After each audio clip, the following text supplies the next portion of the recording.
विश्रामपुर विधानसभा क्षेत्र से ओबीसी एकता अधिकार मंच के ब्रह्मदेव प्रसाद जी चुनाव मैदान में हैं। जिस दिन झारखंड में चुनाव की घोषणा हुई थी उसी रात इनका दुर्घटना हो गया था। अंतिम चरण में अंतिम दौर में इन्होंने नामांकन किया है। व्हील चेयर पर अभी चुनाव प्रचार कर रहे हैं। इनसे जानेंगे व्हील चेयर पर अब चुनाव प्रचार कर रहे हैं, जनता के बीच किस तरह से संवाद स्थापित कर रहे हैं और किन मुद्दों को लेकर जा रहे हैं आप। विश्रामपुर विधानसभा क्षेत्र सहित पूरे झारखंड में जो SC ST OBC का हक अधिकार की लड़ाई है उसको लेकर के हम बीच में जा रहे हैं। और खास करके विश्रामपुर विधानसभा क्षेत्र में 40 वर्षों में क्या हुआ है, आप लोग खुद ग्राउंड पर जाएंगे, जमीन पर जाएंगे तो जमीनी हकीकत आपको पता चल जाएगा।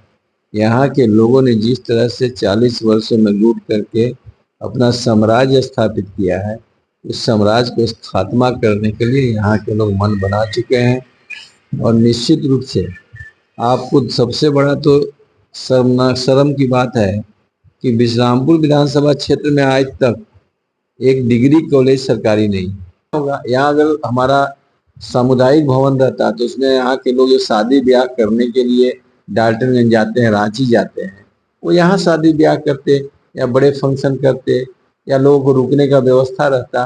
तो ये तो परिस्थिति और स्थिति आप खेतों में देख लीजिए, 78 में, 79 में, 80 में, तब से देखिए कौरव जलाशय योजना, लवजी नदी योजना को इन लोग खाली शिलान्यास। ज्यादा क्या दुर्भाग्य हो सकता है इसमें। आप व्हील चेयर पे हैं, जनता के बीच जा रहे हैं, जनता से कैसे संवाद है और जनता आपको आप यहाँ लोग जान करके पता चल गया कल से अभी तक आप आए होंगे, देखे होंगे कितना लोगों का हुजूम उड़ा हुआ है मिलने के लिए। और वो लोग जाकर के चुनाव लड़ेंगे, हमको चुनाव लड़ने नहीं जाना है। चुनाव वो ब्रह्मदेव प्रसाद बन के अपने यहाँ लड़ेंगे और अपने यहाँ जीत करके हम लोग को अपने झोली में वो अपना अस्तित्व को बचाएंगे, अपना विश्रामपुर विधानसभा क्षेत्र को सुरक्षित उनको करना है। इसलिए चुनाव वो लड़ रहे हैं, मैं नहीं लड़ रहा हूँ। उनके कहने पर मैं केवल नॉमिनेशन किया हूँ, चुनाव तो उनको लड़ना है। और इस हक अधिकार में उनको इस लड़ाई को शामिल होकर के और प्रदेश स्तर पर ले जाना है। तो जब तक चुनाव जीत करके विधानसभा में नहीं भेज पाएंगे तब तक आने वाला पीढ़ी का उनका भविष्य सुरक्षित नहीं रह सकता। ये समझ चुके हैं यहाँ के।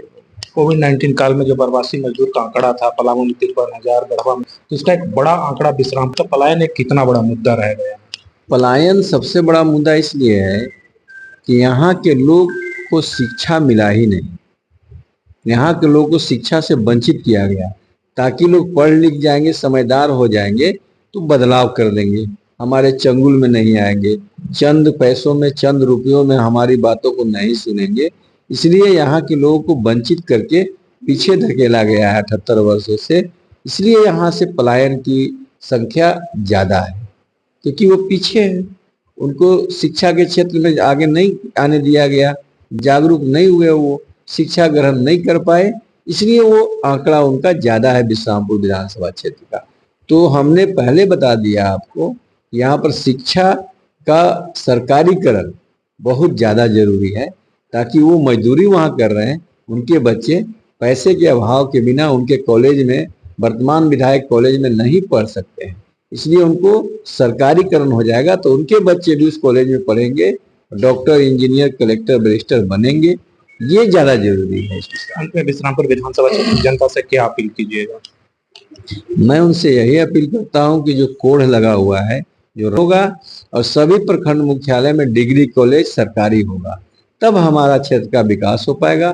और जो जलाशय योजना का जो लफड़ा लगा के रखा गया है उसको हम लोग करके और हर एक खेतों तक पानी पहुंचाने का काम करें, क्योंकि हमारे लोग ज्यादा यहाँ किसान से अपना जीविकोपार्जन करते हैं।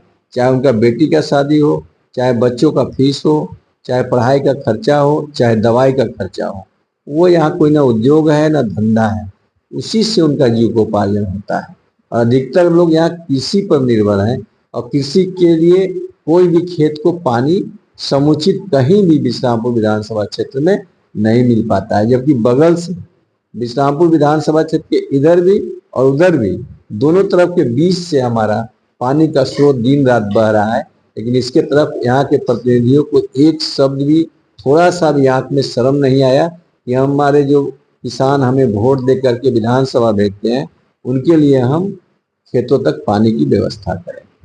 हमारे साथ ब्रह्मदेव प्रसाद जी, उनका साफ तौर पे कहना था कि विश्रामपुर विधानसभा क्षेत्र में शिक्षा के सरकारीकरण, सिंचाई, युवाओं को नौकरी देने के वादे के साथ ये चुनाव मैदान में जा रहे हैं। साथ ही साथ इन्हें जनता के द्वारा खिलाया गया और जनता का प्यार मिल रहा है।